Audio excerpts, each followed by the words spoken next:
डरावनी रातें YouTube channel पर आपका स्वागत है। भूत प्रेत पिशाच और शैतानों की रोमांचक कहानियां आपको इस चैनल पर सुनने को मिलती हैं। अगर आपको ऐसी ही वीडियोस देखना पसंद है तो हमारे इस चैनल को सब्सक्राइब करना ना भूलें। तो हेडफोन लगा लें, कमरे की लाइट्स ऑफ कर लें, क्योंकि ये वक्त हो रहा है डरने का।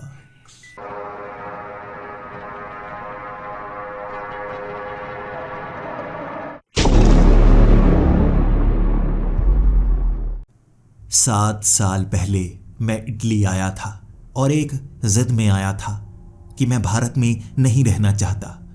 मेरा दिल टूट गया था।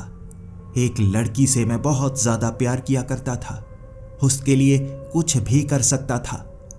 कॉलेज में मैं गीता के साथ पढ़ता था और हमारा प्यार परवान चढ़ता जा रहा था, लेकिन मुझे पता नहीं था वो मुझे धोखा दे रही है।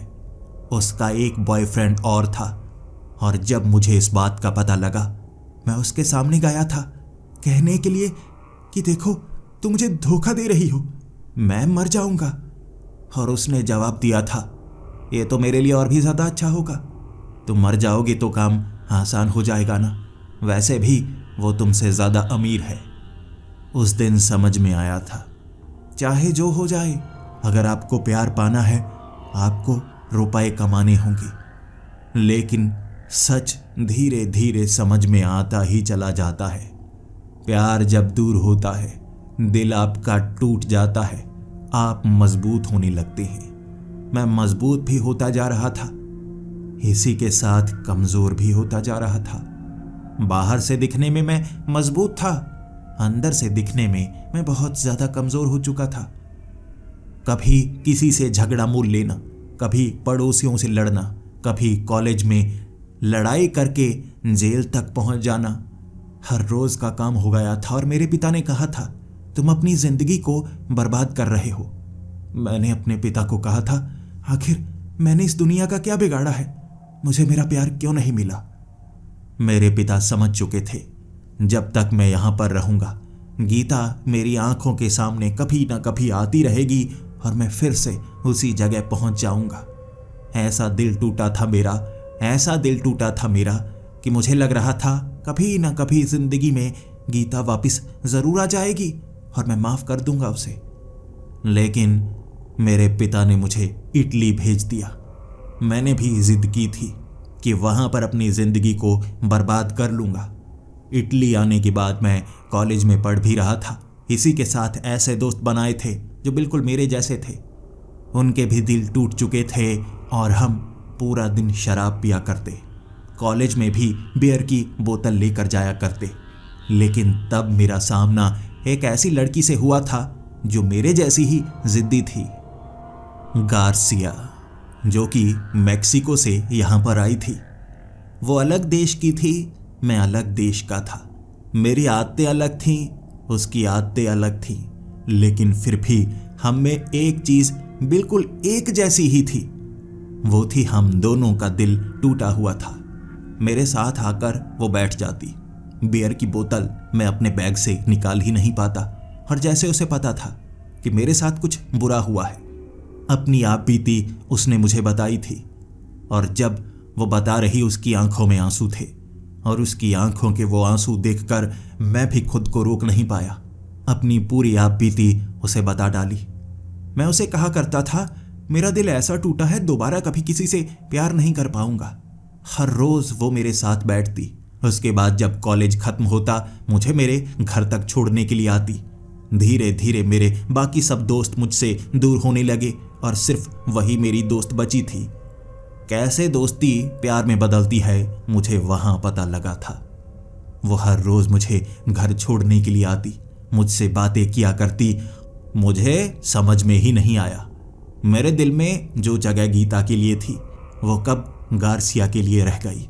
हर रोज उसकी आंखों में देखना अब मुझे अच्छा लगने लगा था।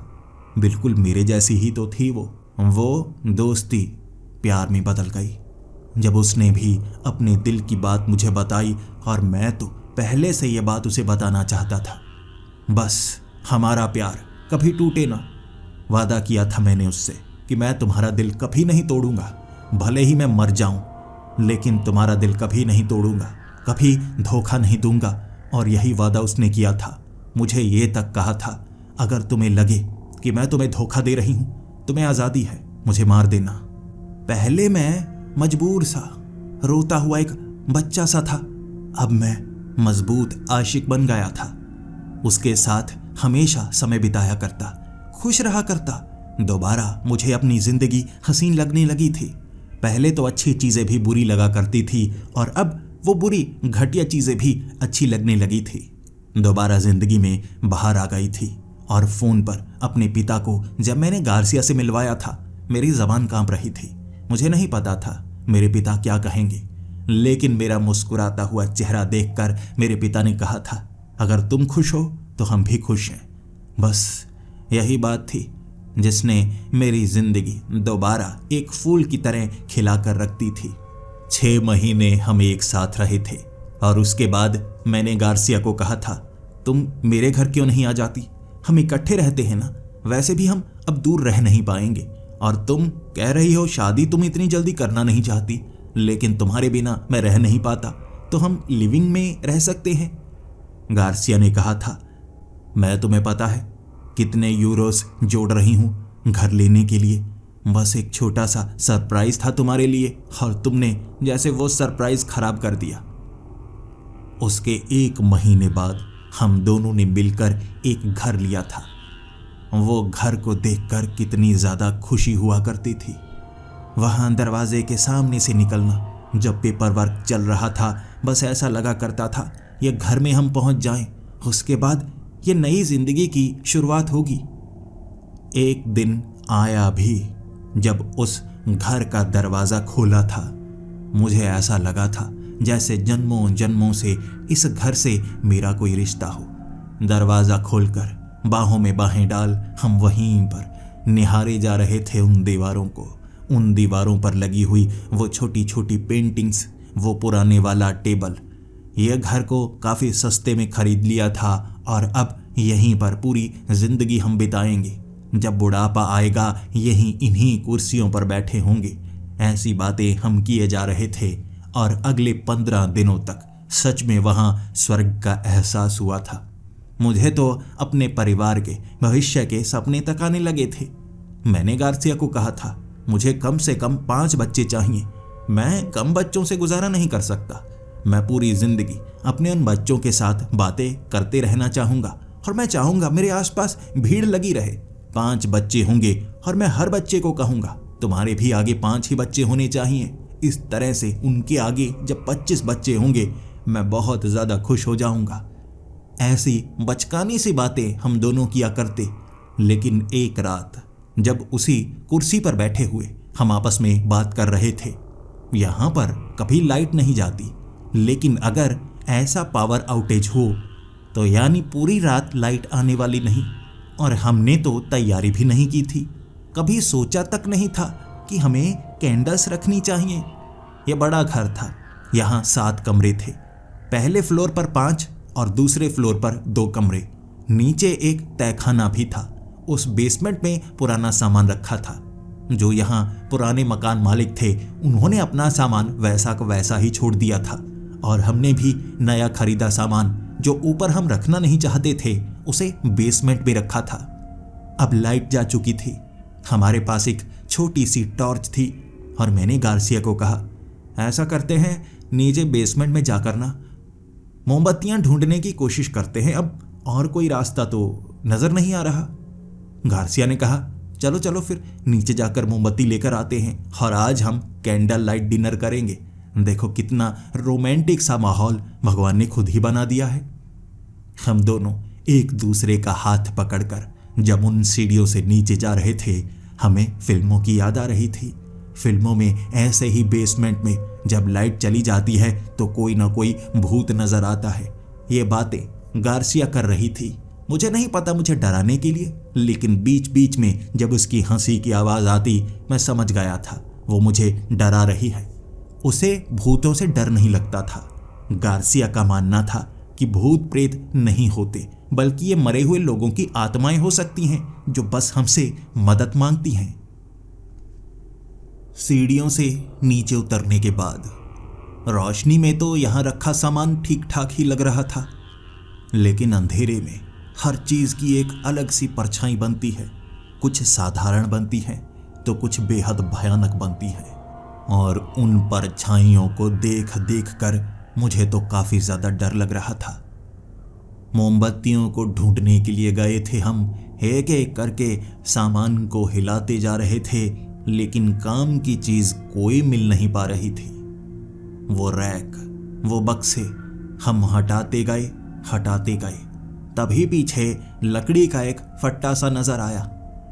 मैंने गार्सिया को कहा था, अरे बस साधारण सा फट्टा है, उसे हटाने की कोई जरूरत नहीं है। लेकिन गार्सिया हर चीज को हटाकर देख रही थी, तो उसने उस लकड़ी के फट्टे को भी हटाया। उसे हटाने के बाद उसने कहा, ये क्या? लकड़ी के फट्टे के नीचे एक और लकड़ी का फट्टा, और उसमें एक कुंडी सी भी लगी हुई है। मुझे तो ये दरवाजा लगता है, खुफिया दरवाजा। घर के नीचे तहखाना, और तहखाने के नीचे शायद एक और तहखाना है, और नीचे एक शैतान को दफन किया होगा जो हम दोनों की मौत का इंतजार कर रहा है। वो तो हंस पड़ी थी, लेकिन उसकी ये बातें इस जगह बहुत ज्यादा भयानक लग रही थी।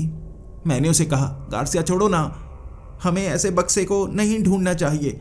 तुम ऐसा करो, मोमबत्तियां ढूंढने की कोशिश करो ना, हर चीज को क्यों हटाए जा रही हो? लेकिन वहां जमीन के नीचे इस तरह कोई दरवाजा सा बना हुआ है, और गार्सिया उसे ना खोले, ऐसा हो ही नहीं सकता। मैं तो डरा हुआ था। उसने उस दरवाजे को कुंडे से खींचकर ऊपर की तरफ कर दिया, और उसके नीचे उसने एक किताब को देखा, और जल्दी से कांपती हुई आवाज में मुझे कहा था, जल्दी आओ, जल्दी आओ, ये देखो देखो, किताब किताब। मैं भागा भागा उस तरफ गया। पहले मुझे लगा कहीं गार्सिया को कोई खतरा तो नहीं, कोई नीचे सांप तो नहीं जो उसे काट गया हो। लेकिन करीब पहुंचने के बाद मैंने देखा वहां उस बक्से में एक किताब पड़ी थी। वो कोई नीचे जाने वाले तहखाने का कोई दरवाजा नहीं था, जैसे लकड़ी के एक बक्से को जमीन में गाड़ा गया था, और उसके ऊपर एक फट्टा रखा गया था ताकि कोई उसे ढूंढ ना पाए। जैसे ही गार्सिया ने उस किताब को ऊपर की तरफ उठाया, मैं उसे रोकना चाहता था। कभी कभी ऐसे दफन की गई चीजें कुछ अजीब होती हैं, हमें उसे हाथ नहीं लगाना चाहिए। लेकिन ये शब्द मेरे मुंह से निकल पाते उससे पहले गार्सिया ने उस किताब को उठा लिया था। उस किताब के ऊपर बहुत ज्यादा मिट्टी पड़ी हुई थी। उसने उस मिट्टी को झाड़ते हुए मेरी तरफ देखा, और फिर दोबारा उस किताब की तरफ देखा, और फिर कहने लगी, ध्यान दो इन शब्दों पर, क्या लिखा है? मैंने ध्यान से पढ़ा, जबकि गार्सिया पहले से पढ़ चुकी थी। ऊपर लिखा हुआ था, द बुक ऑफ डेड, यानी कि मुर्दों की किताब। घबराहट के मारे मेरे तो पसीने छूटने लगे थे, और मैंने गार्सिया को कहा, गार्सिया, बक्से में रखो दोबारा किताब को, रखो रखो। ये मुर्दों की किताब है, कोई शापित किताब हो सकती है। गार्सिया ने कहा, नहीं नहीं, मुर्दों की किताब नहीं है। नाम मुर्दों की किताब है, लेकिन ऐसे मरे हुए लोगों की किताब थोड़े ना हो सकती है। कोई नॉवल लगती है, और छिपा कर रखी गई है, यानी कि कीमती हो गई। और छिपा कर रखी गई है, यानी कि कीमती होगी। उसने उस किताब के आगे वाले उस गत्ते को खींचकर पीछे की तरफ कर दिया। ये चमड़े से बनी हुई किताब थी। पहले पन्ने के ऊपर भी वही नाम लिखा हुआ, लेकिन कमाल की बात थी, पुरानी किताब बाहर से लग रही थी, अंदर जो पन्ने थे बिल्कुल नए सफेद रंग के। कागज के पन्ने समय के साथ पीले पड़ने लगते हैं, और इससे अंदाजा लगाया जा सकता है कि वो पन्ने, वो किताब कितनी ज्यादा पुरानी है। और इन पन्नों को देखकर मुझे ऐसा लग रहा था जैसे इस किताब को अभी अभी रखा गया हो। मैंने गुस्से में गार्सिया को कहा, गार्सिया, ये क्या? ये तुमने प्रैंक किया है ना? इस किताब को तुम ही ने रखा है ना? और देखो, बेवकूफ बनाने की कोशिश मत करो। अगर ऐसी नई पन्नों वाली किताब यहाँ पर मिलेगी तो कोई बेवकूफ ही होगा जो डरेगा। ये तुमने प्रैंक किया है। गार्सिया ने मेरी आंखों में आंखें डालकर कहा, तुम्हें मुझ पर यकीन है? मैं मानती हूं मैं मजाक करती हूं, लेकिन इस बार मैं सच बोल रही हूं। मैं इस किताब को नहीं लेकर आई, ये किताब यहीं से निकली है। और जब गार्सिया सीरियस होकर मुझसे ऐसे बात किया करती थी तब वो सच बोल रही होती, मजाक के समय वो हंस रही होती। मैं समझ गया ये किताब तो नीचे से निकली है। मैंने गार्सिया को कहा, देखो गार्सिया, ऐसी किताबों को नहीं पढ़ना चाहिए। देखो देखो, पन्ने को क्यों पलट रही हो? उसने पन्ने को पलटा और आगे साफ साफ इंग्लिश में लिखा हुआ था, नीचे जो भी शब्द हैं, जो भी मंत्र हैं, उन्हें बोलने के बाद आपको इन शक्तियों का आभास होने लगेगा। और ये किताब कोई साधारण किताब नहीं है, ये मुर्दों की किताब है जिससे मुर्दों से बात की जा सकती है। मरे हुए लोग यहाँ अपना जीवन मृत्यु के बाद अपनी आत्मा के साथ बिताते हैं, जितना उनका जीवन लिखा होता है। यहाँ नीचे दिए गए शब्दों से आप उन आत्माओं को बुला सकते हैं जहाँ पर आप हैं, और वो आत्माओं की आप मदद कर सकते हैं। गार्सिया इन शब्दों को पढ़ते हुए मेरे तरफ देखे जा रही थी और मुस्कुराए जा रही थी। मैं जानता था गार्सिया इन शब्दों को पढ़ने की कोशिश ज़रूर करेगी, उन मंत्रों को बोलने की कोशिश ज़रूर करेगी। और नीचे लिखा हुआ था, इन मंत्रों से आप खुद को उन मरे हुए लोगों से कनेक्ट कर पाएंगे, बातें कर पाएंगे, बातें सुन पाएंगे, और मरने के बाद क्या होता है वो सब जान पाएंगे। गार्सिया के चेहरे पर मुस्कुराहट देखने लायक थी और फिर वो कहने लगी, तो शुरुआत करें, पढ़ना शुरू करूं? वहां पर कई भाषाओं में वो मंत्र लिखे हुए थे, जैसे संस्कृत में, अफ्रीकन लैंग्वेज में, लेकिन नीचे इंग्लिश में भी ट्रांसलेशन लिखी हुई थी जो कि गार्सिया पढ़ना चाहती थी। अलग अलग शब्दों को इंग्लिश में भी पढ़ने के तरीके उसमें बताए गए थे और गार्सिया ने पहली लाइंस पढ़ना शुरू कर दी। अजीब सा मंत्र था, अजीब। मेरा सर दर्द होने लगा, वो इन शब्दों को बोल कैसे पा रही है। लेकिन वो मैक्सिकन है, मैक्सिकन शब्द काफ़ी घुमावदार होते हैं, और जो मैक्सिकन भाषा को बोल सकता है वो ऐसे मंत्रों को बड़ी आसानी से बोल सकता है। लेकिन मेरी ज़बान तो जैसे अपने आप घूमने लगी थी। गार्सिया ऐसे शब्दों को कैसे बड़ी आसानी से बोल पा रही है? वो पहले पेज के मंत्रों को जब उसने पढ़ लिया, फिर मेरी तरफ देखकर कहने लगी, कुछ हुआ? कुछ नजर आया? भूत, कोई आत्मा आ रही है इधर या नहीं? हमें कुछ नजर तो नहीं आ रहा। मैंने गार्सिया को कहा, देखो गार्सिया, हम मोमबत्तियां लेने के लिए आए थे, तुम क्या यहाँ तहखाने में पागलपन कर रही हो? देखो वो पीछे मोमबत्तियां नजर आ रही हैं मुझे, तुम उस तरफ गई ही नहीं। भागकर मैं मोमबत्तियों की तरफ गया। वहां पूरा का पूरा डिब्बा पड़ा था मोमबत्तियों का, और मुझे थोड़ी सी सांस आई। 2 मोमबत्तियों को मैंने आग लगाई, जिसके बाद रोशनी ही रोशनी हो गई और अब डर भी कम लग रहा था। लेकिन एक अजीब चीज थी, मोमबत्तियां जलाने के बाद वहां गर्मी होनी चाहिए थी। बाहर भी गर्मी थी, मौसम गर्मी का ही था, लेकिन ठंड बढ़ने लगी। धीरे धीरे मेरे रोंगटे खड़े होने लगे, मुझे ठंड लगने लगी, मैं सिकुड़ने लगा, और यही हाल गार्सिया का भी था। मैंने खुद गार्सिया को कहा, ये ठंड अचानक कैसे हो गई है? पहले तो ठंड थी नहीं, मोमबत्तियां ही तो जलाई हैं, इतनी ज्यादा ठंड कैसे हो गई है? गार्सिया थोड़ा थोड़ा मुस्कुरा रही थी और किताब की तरफ इशारा कर रही थी। देखो ये किताब का कमाल हो सकता है ना। वैसे भी कहते हैं जब आत्माएं आपके करीब हो तो थोड़ी थोड़ी ठंड लगने लगती है, और ये वाली ठंड बयां कर रही है कि हमारे आसपास आत्माएं हैं, और जैसे जैसे मैं मंत्र पढ़ती जाऊंगी उनके साथ कनेक्ट करती जाऊंगी, फिर मैं बातें कर पाऊंगी और मृत्यु के बाद क्या होता है वो भी समझ पाऊंगी। मैंने गार्सिया को कहा, गार्सिया मुझे ऊपर जाना है, जल्दी चलो, मोमबत्तियां मिल गई ना, अब हम ऊपर जाएंगे। लेकिन गार्सिया मानने का नाम नहीं ले रही थी। उसने कहा, नहीं, यह मेरी जिंदगी का काम है, तुम्हें नहीं पता, भगवान हमें मौका देता है अपना कोई काम करवाने के लिए, और मुझे लगता है भगवान ने मुझे ये किताब पढ़ने का मौका दिया है। देखो तुम डरपोक हो, डर रहे हो, लेकिन मुझे ये काम करना है। और अगर तुम मुझसे प्यार करते हो, यहाँ पर रहो, मुझे पढ़ने दो ना, थोड़ा सा और पढ़ूंगी, जान तो लूँ ये सच है या नहीं। देखो ठंडक तो हुई है, यानी कुछ ना कुछ सच्चाई इसमें है। गार्सिया मानने का नाम नहीं ले रही थी। वहीं पर उसके प्यार के लिए मैं खड़ा रहा, लेकिन धीरे धीरे जब मुझे डर ज़्यादा लगने लगा, मैंने गार्सिया को कहा, देखो गार्सिया, अगर तुम मुझसे प्यार करती हो तो चलो मेरे साथ, हम ऊपर जाएंगे। तभी वो तहखाने के ऊपर एक छोटी सी खिड़की बनी हुई थी, ऊपर से रोशनी ताकि नीचे आ सके। वो खिड़की हवा के कारण बहुत ज़ोर से खुली और इतनी तेज़ आवाज़ आई कि मैं तो डर गया। मेरी वो लाइन बीच में कट चुकी थी और तभी गार्सिया ने मुस्कुराते हुए कहा था, देखो तुम्हारी बात को काटा गया है, यानी वो आत्माएं हमसे बात करना चाहती हैं। बस थोड़ा सा मौका दे दो, थोड़ा सा मौका दे दो, आगे वाली वो लाइंस को मैं पढ़ सकूं। उसके बाद शायद कुछ ना कुछ हमें सुनाई दे, कुछ दिखाई दे। बस एक पन्ना और। मैं उसकी बात मान चुका था। एक पन्ना और। उसने एक पन्ना पढ़ा, पूरा का पूरा, जैसे बताया गया वैसा का वैसा। फिर पूरी तरह से शांति थी। वो ठंडक कम होने लगी थी और इसकी मुझे सबसे ज़्यादा खुशी थी। लेकिन अचानक वहां पर एक आवाज़ हुई।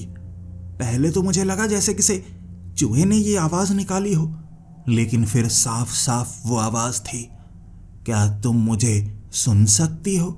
मैंने गार्सिया के चेहरे पर ऐसी खिली हुई मुस्कान देखी, लेकिन मेरा तो चेहरा उतर गया था। गार्सिया ने कहा, देखो देखो, ये किसी ने कहा है, न मैंने बोला न तुमने बोला, कोई ना कोई यहाँ पर है। फुसफुसाहट की आवाज़ें आती रहीं, समझ में कुछ नहीं आ रहा था, लेकिन बीच बीच में कुछ लाइंस बिल्कुल साफ, जैसे क्या तुम मुझे सुन सकती हो? मैं बात करना चाहता हूँ, ये बात करना चाहते हैं। ऐसे शब्द फुसफुसाहट के रूप में सुनाई दे रहे थे, लेकिन बहुत ज़्यादा मध्यम से। गार्सिया खुश थी और कहती जा रही थी, हाँ मैं तुमसे बात करना चाहती हूँ, ये मेरा काम है, मैं तुमसे बात करना चाहती हूँ, ये किताब मैं पढ़ रही हूँ, मुझसे बात करो, कुछ कहो। लेकिन मैं गार्सिया को खींचकर ऊपर की तरफ ले आया। उसके बाद उसे कंधों से पकड़कर मैंने कहा, देखो गार्सिया, तुम मुझसे प्यार करती हो ना? तुमने वादा किया था उस पन्ने को पढ़ोगी और मेरे साथ ऊपर आ जाओगी। तुम अपनी बात नहीं मान रही थी। गार्सिया नीचे जाना चाहती थी, लेकिन मैंने तहखाने से बाहर उसे निकाल लिया था। बस किताब उसके हाथ में थी। तहखाने का दरवाज़ा मैंने बंद कर दिया। उसके बाद हम दोनों बेडरूम की तरफ गए, लेकिन उसने किताब को इस तरह से पकड़ रखा था जैसे वो उस किताब को छोड़ना ही ना चाहती हो, बस उसे पकड़े हुए। मैंने कहा, गार्सिया, क्या तुम खाना खाना चाहोगी? मैं कुछ बना कर लेकर आऊं? गार्सिया ने कहा, बिल्कुल बिल्कुल, कुछ भी ले आओ, मैं खाने को तैयार हूं, लेकिन मैं यहाँ बेडरूम में ही बैठूंगी, तुम्हारा इंतज़ार करूंगी, जल्दी से जल्दी आना। 10 मिनट में मैं खाना बनाकर वापस आया था। मैंने देखा गार्सिया 1-2 पन्ने और पढ़ चुकी थी और उसके बाद बड़ी खुश, जैसे मुझे कुछ बताना चाहती हो। मेरी तरफ देखती हुई वो कहने लगी थी, उन्होंने बात की मुझसे, बात की, वो मुझे नजर भी आए, मुझे नजर आए, यहाँ सामने देखो, सामने। मैं सामने देखना नहीं चाहता था। मैंने गार्सिया को कहा, गार्सिया, किताब बंद करो, देखो अब किताब बंद करो, ये पागलपन मुझे और नहीं सुनना है, किताब को बंद करो। लेकिन गार्सिया किताब को बंद नहीं करना चाहती थी। उसने जल्दी से लाइट बंद कर दी और मुझे कहा, खाना एक तरफ रखो, मुझे भूख नहीं है, वो देखो एक तरफ छोटा बल्ब चल रहा है, तो परछाई किस तरफ होनी चाहिए? सामने की तरफ ना। लेकिन अभी तुम्हें एक चीज़ दिखाती हूँ, आ जाओ, मैं तुम्हारी मदद कर सकती हूँ। ये मेरा बॉयफ्रेंड है, तुम्हें इसके भी सामने आना होगा। अगर ये भरोसा करेगा तो मैं भरोसा करूँगी, वरना मुझे लगता रहेगा कि मुझे भ्रम हो रहा है। मैंने बल्ब के नीचे एक परछाई को हिलते हुए देखा। यह असंभव था। जहां पर रोशनी हो उसके दूसरी तरफ ही परछाई बनती है। बिल्कुल पास में ऐसी परछाई नहीं बनती, और वो परछाई किसी इंसान की परछाई थी। जल्दी से मैंने लाइट जलाई, क्योंकि मैं इतना ज़्यादा डर चुका था, सर से पसीने टपके जा रहे थे और मैं बस इससे दूर होना चाहता था। ऐसे भूत प्रेत के चक्कर में मैं फंसना नहीं चाहता था और गार्सिया तो पागल होने की कगार पर थी। मैंने उसके हाथ से वो किताब को छीना। वो इतनी गुस्से में थी, उसने मुझे धक्का दे दिया, मुझसे उस किताब को छीना और कहा, देखो, मेरी पसंद की चीज़ को मुझसे तुम छीन नहीं सकते। तुम समझ क्यों नहीं पा रहे हो? हर किसी की जिंदगी का एक मकसद होता है। मैं अपनी जिंदगी का मकसद ढूंढने की कोशिश कर रही थी और तुम मुझे मिल गए। मेरा पहला मकसद पूरा हुआ। बाकी वो काम जो भगवान मुझसे कुछ करवाना चाहता है, हमेशा से मुझे लगा करता था मैं किसी खास काम के लिए बनी हूँ। देखो ये किताब, इससे मैं मरने के बाद क्या हो सकता है वो जान सकती हूँ। मैं मरे हुए लोगों से बात कर सकती हूँ। तुम्हें समझना होगा, मैं इसी चीज़ के लिए बनी हूँ और मुझे इससे दूर करने की कोशिश मत करना। तुम मेरा प्यार हो, लेकिन ये मेरी ज़रूरत बन गई है, ये किताब। मैंने गार्सिया को कहा, गार्सिया, मैं इस किताब को तुमसे दूर नहीं करता, लेकिन बस मेरी बात तो मानो ना। किताब को बंद करो और एक तरफ रखो, कल पढ़ेंगे ना। तुम एक बार में सब कुछ क्यों करना चाहती हो? समझो, मैं तुम्हें सही चीज़ बता रहा हूँ। गार्सिया ने किताब को एक तरफ रखा और मुझे लगा था उस किताब को किसी न किसी तरह से वहाँ से चुरा लूँगा, उससे दूर कर दूँगा, फिर सब कुछ ठीक हो जाएगा। पूरी रात गार्सिया सोई रही। मैं भी कोशिश करता रहा, लेकिन वो अपना हाथ उस किताब के ऊपर रख देती। तो मैं क्या करता? वहीं पर इंतज़ार किया मैंने। पूरी रात मैं सो नहीं पाया और गार्सिया ने उस किताब को भी अपने हाथ से दूर होने नहीं दिया। सुबह उठकर गार्सिया ने सबसे पहले किताब को उठाया, अपने हाथ में रखा। उसके बाद वो किताब को अपने हाथ से छोड़ती ही नहीं। कुछ दिनों की छुट्टियां थी, लेकिन गार्सिया घर में रहकर भी बस किताब पढ़ना चाहती थी। जबकि पहले हमने प्लान बनाया था कि हम एक कार्निवल में जाएंगे, वहाँ कई तरह के झूले लगे होंगे और हम एक साथ बैठेंगे, रोमांटिक समय व्यतीत करेंगे, जिंदगी को इसी तरह हम खुशी खुशी मनाएंगे। लेकिन वो अब घर से बाहर निकलना नहीं चाहती थी। उसने कहा, बस ये किताब मुझे बहुत अच्छी लग रही है, इससे दूर जाने का मन नहीं कर रहा। पूरा दिन किताब को हाथ में पकड़े हुए मैं उस किताब को उससे छीन नहीं पा रहा था और गार्सिया का स्वभाव बदलने लगा था। जल्दी जल्दी गुस्सा करने लगती, जैसे कोई चीज़ थी जो उस पर असर करने लगी थी। रात तक वो थोड़ा थोड़ा बदल गई थी। बीच बीच में मुस्कुराती, फिर उदास हो जाती। कहती, अगर मैं उनसे बात ना कर पाई फिर क्या होगा? अगर ये सब भ्रम निकला फिर क्या होगा? मैं उसे मनाने की कोशिश करता रहा, लेकिन रात को वहाँ मोमबत्ती जलाकर उसने वो किताब के अगले पन्नों को पढ़ना शुरू कर दिया था। जैसे ही उसने अगले कुछ पन्ने पढ़े, अब साधारण फुसफुसाहट की आवाज़ सुनाई नहीं दे रही थी। एक साफ आवाज़ थी, एक आदमी की आवाज़, और वो भी सामने। रोशनी हो या अंधेरा, एक परछाई बनती थी जो हमसे बात करती थी एक आदमी की आवाज़ में। और वो आदमी शुरू शुरू में शालीनता से जवाब दे रहा था। जब गार्सिया ने पूछा था, तुम कौन हो? क्या मरे हुए किसी आदमी की आत्मा है? उसने कहा, नहीं, तुम समझ सकती हो कि मैं बस ये किताब की आत्मा हूँ। मैं किताब ही हूँ और मैं तुम्हें हर वो जवाब दूंगा जो तुम पूछोगी, मरने से पहले वाले हो या मरने के बाद वाले हो। और मैं जो जो करूँगा वो तुम्हारे इशारों पर करूँगा। बताओ तुम क्या काम करवाना चाहती हो? गार्सिया ने कहा, मैं किसी मरे हुए से बात करना चाहती हूँ, कोई ऐसा जो काफ़ी समय पहले मर चुका हो। यहाँ पर मैं चाहती हूँ वो मेरे सामने आए, बिना नुकसान पहुँचाए मुझसे बात करे। और उस परछाई ने ऐसा किया। एक धुआं सा दरवाजे के नीचे से निकलने लगा था। कमरे में धुआं धुआं सा होने लगा था। उस धुएं के बीच एक और सफ़ेद रंग की परछाई सी बनी, जैसे धुआं एक जगह इकट्ठा हो गया हो। इंसानी शरीर था उस धुएं का, और उस धुएं से आवाज़ आ रही थी। अजीब सी आवाज़ थी, कभी लड़की की आवाज़ लगती, कभी लड़के की, जैसे वो आवाज़ हिल रही हो। और उसने गार्सिया से बात की। यहाँ पर रहने वाली 150 साल पहले एक औरत जो फिसलकर सर पर चोट लगने के कारण मारी गई थी, उसकी आत्मा यहाँ पर मौजूद थी। गार्सिया ने उससे बात की और उसके बाद वो बहुत ज़्यादा खुश। फिर वो परछाई भी वहाँ से चली गई। कमरे में धुआं भी मौजूद नहीं था और गार्सिया इतनी ज़्यादा खुश, लेकिन मैं मायूस था। ऐसा लगने लगा था ये वो गार्सिया नहीं है जिससे मैं मिला था, ये वो गार्सिया नहीं है जिससे मुझे प्यार हुआ था। ये तो बिल्कुल अलग है। खाना कम खाती है, किताब के पास ज़्यादा रहती है, मेरे करीब नहीं आती, मुझे अपने करीब आने नहीं देती। उसे डर लग रहा था कि मैं अगर उसे गले से लगाऊंगा तो उसकी किताब छीन लूंगा। वो मुझे कहने लगी थी, जब तक किताब मैं खत्म नहीं करती तो मुझे छूना मत, देखो मेरे करीब मत आना, अगर तुम मेरे करीब आओगे मैं तुम्हें धक्का दे दूंगी। 2 दिनों तक यही कुछ चला था। वो मरे हुए लोगों की आत्माओं से बात करती और मुझे गुस्सा आने लगा था, क्योंकि मरे हुए लोग सामने आते तो मुझे डर लगता।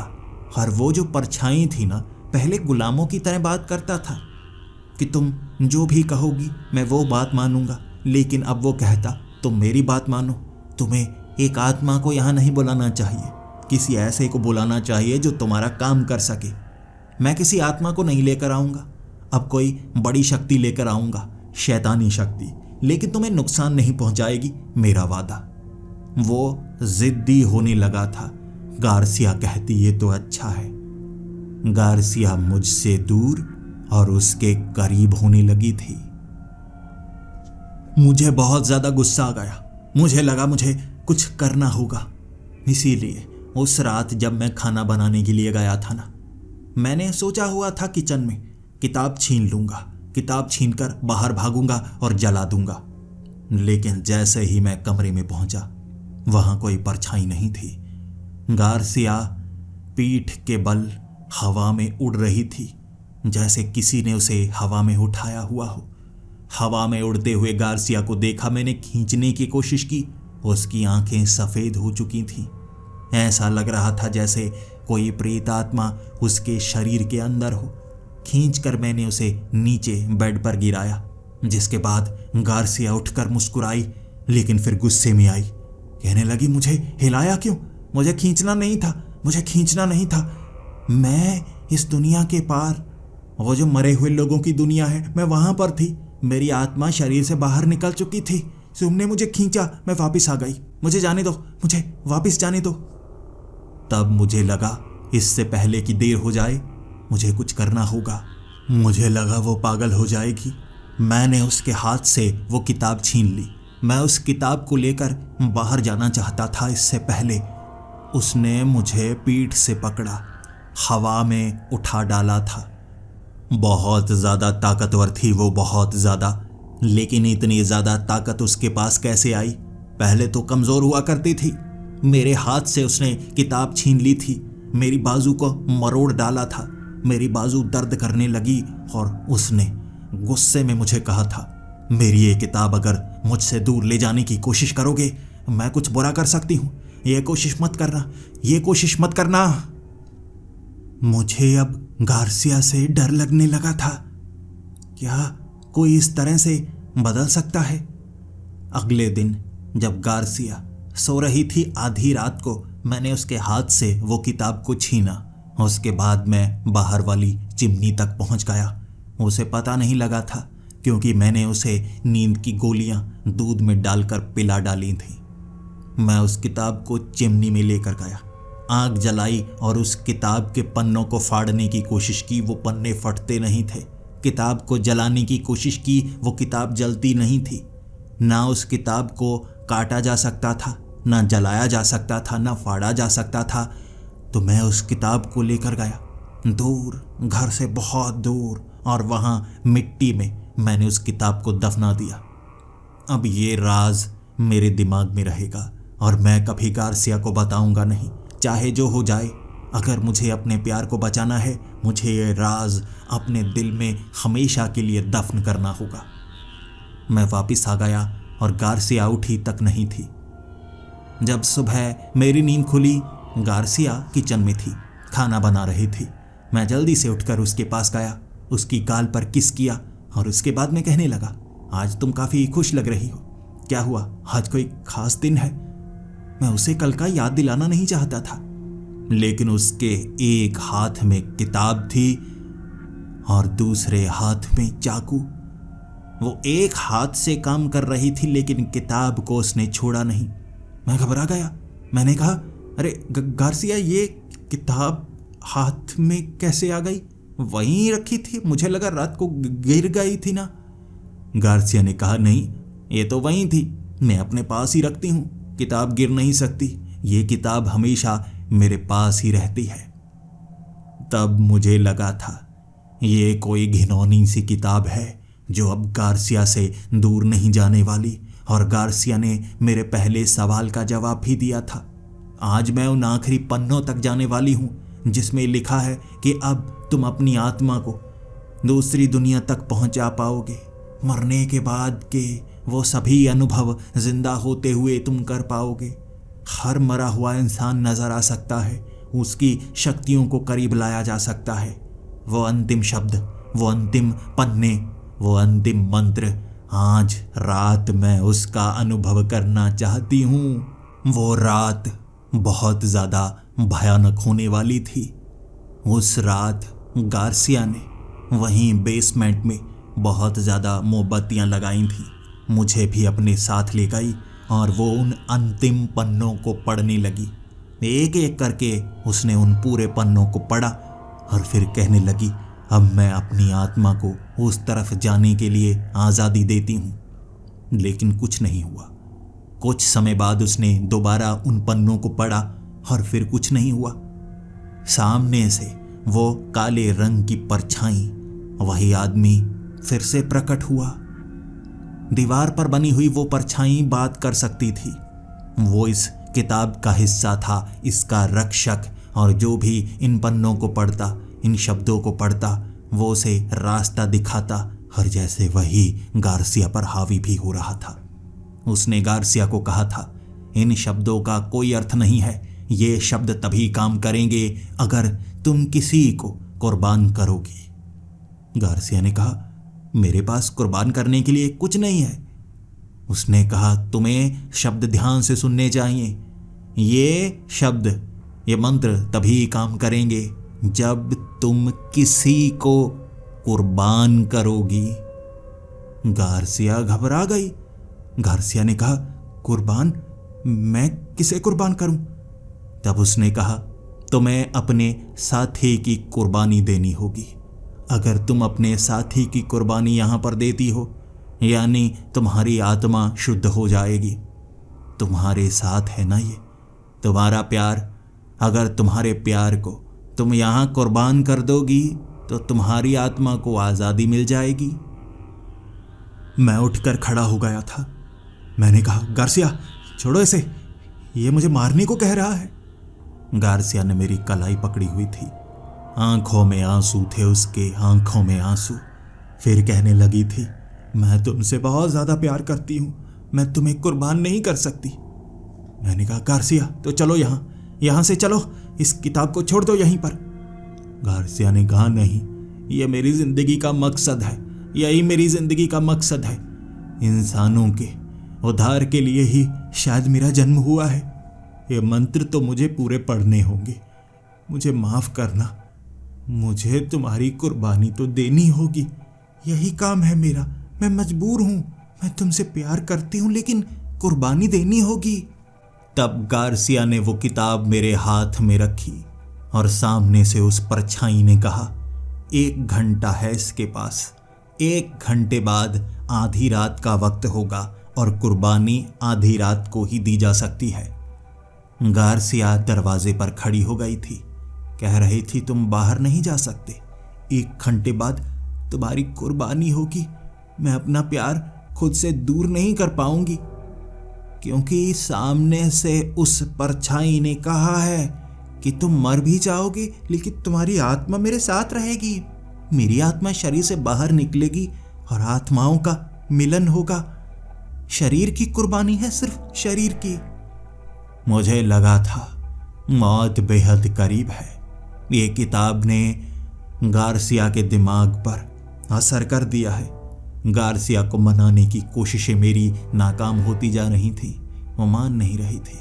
उसे ये काम करना ही था।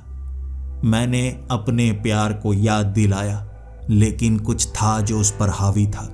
मेरे हाथ में वो किताब थी, बचने का सिर्फ यही रास्ता। गार्सिया को धक्का नहीं दिया जा सकता था, बहुत ज्यादा ताकतवर थी वो। लेकिन एक तरीका मुझे नजर आया। मैं उस किताब को पढ़ने लगा। एक एक करके उन पन्नों में मैं देखने लगा कौन सा मंत्र, कौन सा पन्ना किस काम के लिए है। कुछ पन्ने थे जो गार्सिया ने नहीं पढ़े थे, क्योंकि उन पन्नों में वो शब्द थे जो पहले वाले उस जादू को नाकाम कर देते, उल्टा कर देते। और इसी तरह मुझे पन्ने मिलते गए और आखिरी पन्ने में वो शब्द थे जो मंत्रों को उल्टा कर सकते थे। जो भी हुआ उसे वापस वहीं पर ले जाया जा सकता था जहां से शुरुआत हुई है। मैं उस पन्ने के उन शब्दों को बोलने लगा था। मैं बोलता गया, मंत्र पढ़ता गया। गार्सिया मुझे रोकने के लिए आई थी, लेकिन उन मंत्रों का असर था, वो किताब के रक्षक का असर था। मुझे कोई नुकसान नहीं पहुंचा सकता था। गार्सिया उड़ती हुई उस दरवाजे से टकराई थी। मुझे समझ नहीं आई वो मेरी सुरक्षा कर रहा है या मुझे फंसा रहा है, लेकिन काम बन रहा था। जैसे ही मैंने आखिरी मंत्र को पढ़ा, चारों तरफ अंधेरा छा गया था, दूर दूर तक अंधेरा, जैसे मैं यहां पर मौजूद ही ना हूं, मैं कहीं और चला गया हूं, ऐसा आभास था। और सामने वो काली परछाई अब इस अंधेरी दुनिया में सफेद रंग की बन गई। आवाज वही। और तब उसने मुझे कहा था, तुमने इन मंत्रों को पढ़ के सब कुछ उल्टा करने की ठान तो ली है, लेकिन क्या तुम ऐसा करना चाहोगे? मैंने कहा, हाँ मैं करना चाहूंगा, बस मुझे गार्सिया चाहिए। तब उसने अपनी पहचान बताई थी। उसने कहा, तुम्हें पता है इस किताब की रचना किसने की है? तुमने। किसी जन्म में तुमने इस किताब को बनाया था, जब तुम्हारे पास ये ताकत थी, ये पन्नों को, ये शब्दों को, ये मंत्रों को, और फिर अपने मंत्रों से, अपनी ताकत से तुमने मुझे बनाया जो इस किताब की सुरक्षा करता है। अब तुम इन शब्दों से, इन मंत्रों से सब कुछ उल्टा करना चाहते हो। यहां तक पहुंचे हो तो सच सुन सकते हो। नियम तुमने बनाए हैं कि मैं तुम्हें पहले कुछ नहीं बता सकता। जब भी तुम उल्टे मंत्र पढ़ने की कोशिश करोगे यहां पर, तब मैं तुम्हें सब कुछ बताऊंगा। यहां से सब कुछ तुम उल्टा कर सकते हो। देखो, चारों तरफ तुम्हें रोशनी नजर आएगी। जिस तरफ तुम बढ़ोगे, तुम्हें समय के उस चक्र के, उस मोड़ के, उस बिंदु तक पहुंचने का रास्ता नजर आएगा। मैं थोड़ा सा चला, आगे मुझे गार्सिया नजर आई। नीचे वाले उस फट्टे को खींचकर निकालना चाहती थी। उस समय जैसे मैं समय में पीछे जा सकता था। थोड़ा दूसरी तरफ मुड़ा तो मैं बेड पर गार्सिया के साथ, जब हमने ये घर को खरीदा था, उस रात के दृश्य पर था। मैं जहां जाना चाहता था वहां जा सकता था। मैंने कहा, क्या तुम मुझे मारोगे तो नहीं? उसने कहा, तुमने इस किताब को बनाया है, तुमने मुझे बनाया है, तुमने इसके नियम बनाए हैं, लेकिन याद रखना, तुम इस किताब से जुड़े हो। जितने भी जन्म हुए हैं तुम्हारे, जो हजारों में हैं, हर जन्म में तुम्हारी नियति इस किताब से ही जुड़ी है। जहां भी जाओगे इसे पाओगे, जिंदगी के हर मोड़ पर। और इस किताब में तुम्हारी नियति तुम्हें यहीं खींच लाएगी, मृत्यु के करीब। चाहे जो कर लो, किताब में ही तुम्हारी मृत्यु लिखी है, और किताब ही फिर तुम्हें अगले जन्म में अगली बार भेजेगा, और वहां भी तुम्हारी नियति इस किताब के साथ जुड़ी होगी। मैं इतना ज्यादा डर गया था, मैं भागा आगे वाली रोशनी की तरफ। जैसे ही रोशनी के पार था, मैं उसी बेड पर था, गार्सिया के साथ, उसकी बाहों में।